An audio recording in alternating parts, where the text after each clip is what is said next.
One day, my husband, Robert, came home with his ex-girlfriend and her child. Heads up, if you leave me, the three of us could live happily ever after. Even Mom would get to hold a grandchild. My husband pressured me to divorce him, so I agreed. Why? Because I have an ace up my sleeve that he knows nothing about.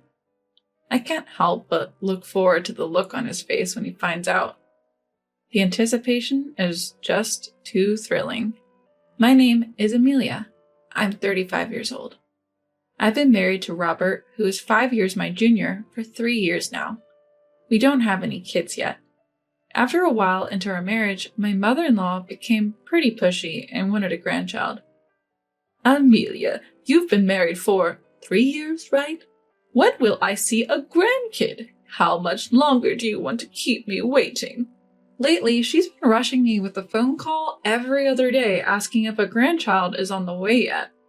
I couldn't take it anymore, and I talked to Robert about it. Robert, I got another call from your mom today. It's becoming so frequent, it's making me feel down every time the phone rings. Don't worry about it. We agreed to have kids at our own pace. Robert reassures me, but I still feel uneasy. We're not on bad terms as a couple, so it's not impossible for us to have a child. Could it be that one of us has fertility issues? Just when I started thinking about that, my mother-in-law suggested we should get a fertility test. Hey, Robert, your mom suggested we get a fertility test today. I think I want to take it. There's no need. We'll have a baby when it's time. Then you go ahead and tell her that. I couldn't help but raise my voice at Robert. He doesn't seem worried about not having a child. And when it comes to his mom, he doesn't seem worried about not having a child. And when it comes to his mom, he thinks it's best to ignore her. It's me who's left feeling miserable. Doubting Robert's reliability, I decided to go for a fertility test without telling him. If the issue is with me, I want to tackle it sooner rather than later. Plus, I'm older than Robert, so the pressure is really on. To cut to the chase, my test results were fine, so maybe the issue is on Robert's end. So, Robert, about that fertility test we talked about the other day? When I bring it up, Robert doesn't even try to hide his irritation.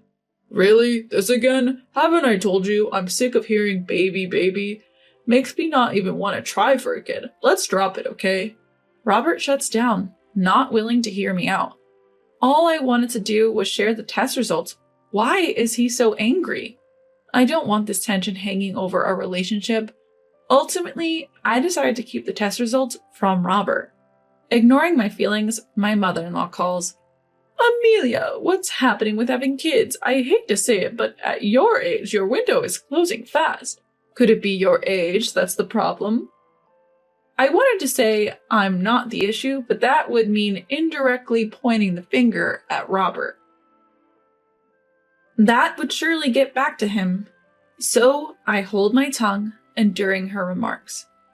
Even Robert knows I'm looking forward to grandchildren, so why did he marry an older woman who can't have kids? My mother-in-law, convinced I'm the problem, won't stop nagging. Her complaints are now seeping into Robert as well. Robert, can you please tell your mother to stop talking about babies? It hurts to be talked about like that when I want kids too. Not only has mother-in-law been bad-mouthing me, but now even Robert is starting to blame me. Well, Mom has a point. My friends were saying at the reunion that it's harder to have kids with an older wife. Robert now firmly believes I'm the issue, swayed not just by his mom, but also old classmates. At this point, there's no way I can ask him to get tested. Eventually, every time he goes to his parents' house, he starts ridiculing me alongside mother-in-law. Today, once again, mother-in-law speaks loudly enough for me to hear. Why did you choose an older woman, Robert? I thought for sure you'd marry Isabella from college. She's the same age and looks healthy. You'd probably have a grandchild or two by now. Robert responds with a laugh. Seriously, if I'd known Amelia couldn't have kids, I never would have married her. I really picked the wrong person, huh?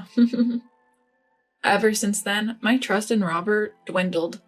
Whenever we were together, I couldn't help but give him the cold shoulder. As a result, Robert started coming home less and less. I don't need dinner tonight. Got it. It seemed Robert was hanging out with his old friends almost every night. But eventually, whether he got tired of it or ran out of spending money, he stopped going out at night altogether. So, you're not going out drinking anymore? Annoyed, he replied. So what? Does me being home bother you or something? Not at all. I was just thinking it's nice for a married couple to share meals. Even though the pressure from my mother-in-law was persistent, I started to feel that growing old together was enough, even if we couldn't have children. That's why I started treating Robert better and making the most of our time together. However, Robert started going out again on weekends. In our college days, sudden invites were frequent, but those calls had ceased lately. If he starts coming home late again, that's gonna suck. As I waited for him to come back, what actually happened was far worse. Robert came home with a woman and a baby. Who's this? She's an old classmate, Isabella. Isabella was, if I remember correctly, Robert's college girlfriend that my mother-in-law mentioned. Why on earth would she be here? And she's holding a baby. Could it be they had a fight? Please divorce Robert. Excuse me? I looked at Robert and he looked more serious than I'd ever seen him. I had a bad feeling about this. Amelia, hear me out. I've decided to start over with Isabella. What do you mean? I met her again at last year's reunion, and I realized she's the one I truly love. She's pregnant with my child. Your child? Robert, you can't be serious. It's true, but Isabella knew I was married, so she initially planned to raise the child on her own and gave birth in secret. Robert looked at Isabella with love. So why bring this up now?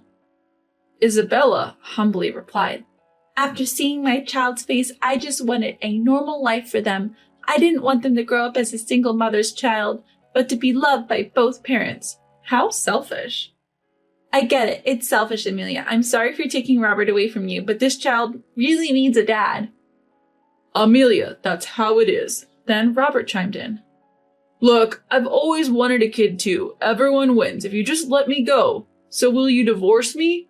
I'm not the one who can't have kids. I forgave all his past wrongs and committed to our life together, and now this?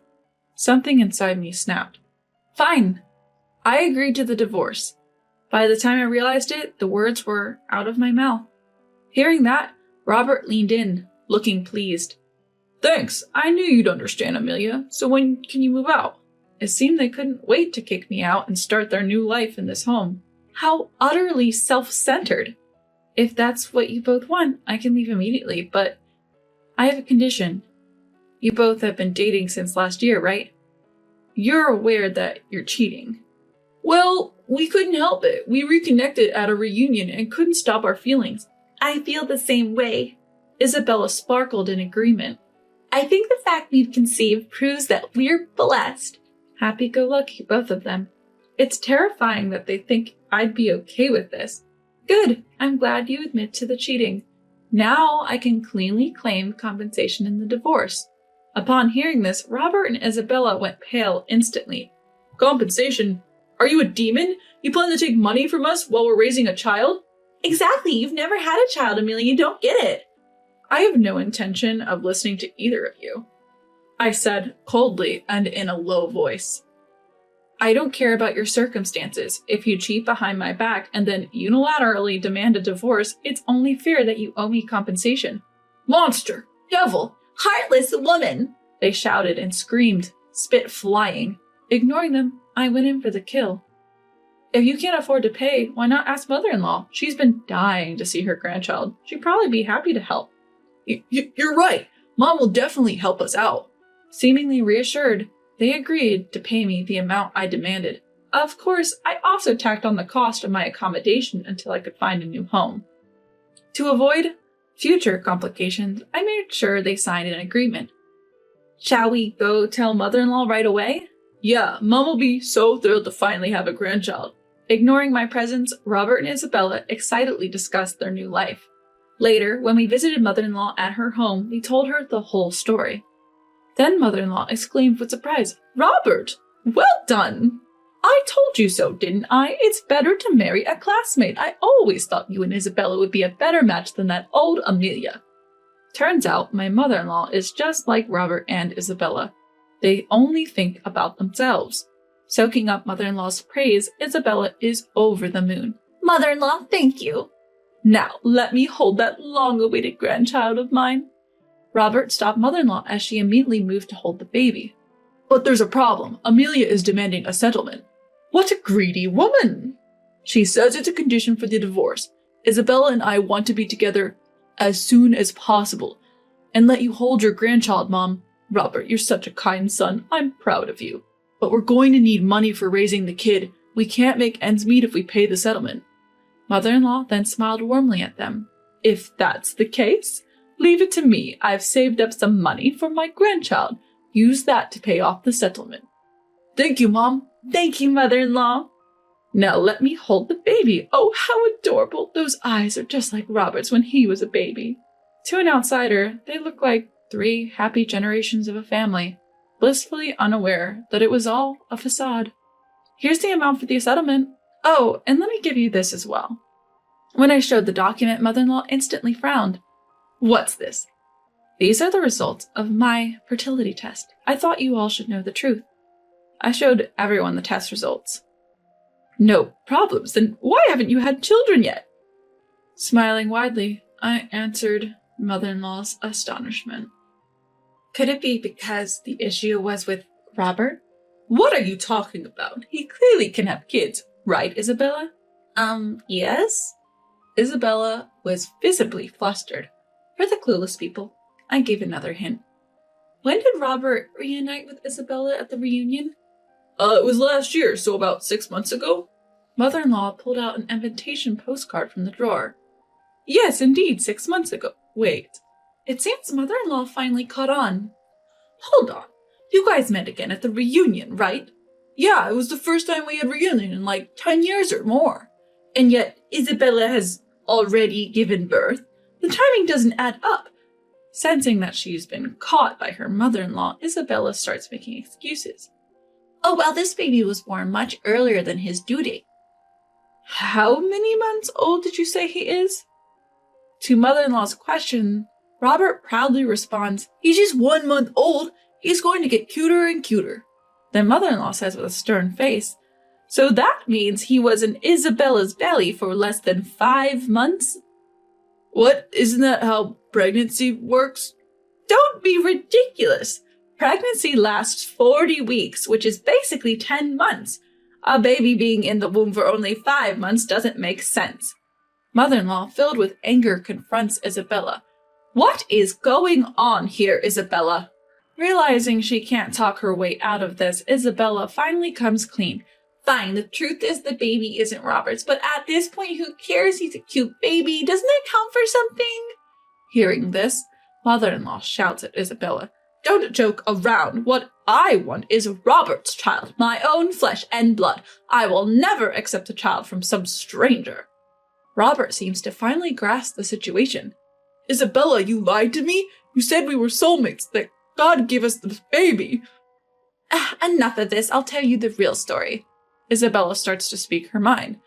"This child is from my ex-boyfriend, the one after Robert, but he was a terrible man and disappeared as soon as he found out I was pregnant. That's why I was looking for a new dad for him at our reunion." You're kidding. "And you, Robert, fell right into my trap. I thought I was lucky, but who knew you'd be infertile and make things this complicated?" Annoyed, Isabella stands up, holding her baby, ready to leave. "I should have picked a different guy. Alimony sounds complicated, and you've got an annoying mother-in-law. I'll find another man to be this child's father." "Wait, where do you think you're going?" I won't let Isabella go scot-free. Isabella taunts back at me as I hold her back. What? If I break up with Robert, then I'm not involved anymore, right? Just go on with your life, or maybe you two should just reconcile quickly. It's too late for that. Because of you, I have no intention of reconciling with Robert. You stole another woman's husband. You'll have to pay the price. The price? I thought Robert's loving, kind mother would cover the alimony. Do you want more money or something? Just as expected, my mother-in-law immediately rejected the idea. No way! Why would I pay any compensation? That child isn't even my grandchild. Even Robert and Isabella started to panic. Mom, you said earlier you'd help us. Yeah, Auntie, you said you had savings. My savings are for my grandchildren, not some random kid. You two better figure this out yourselves. I can't afford to pay $10,000 or $30,000. Too bad. I've got a signed agreement.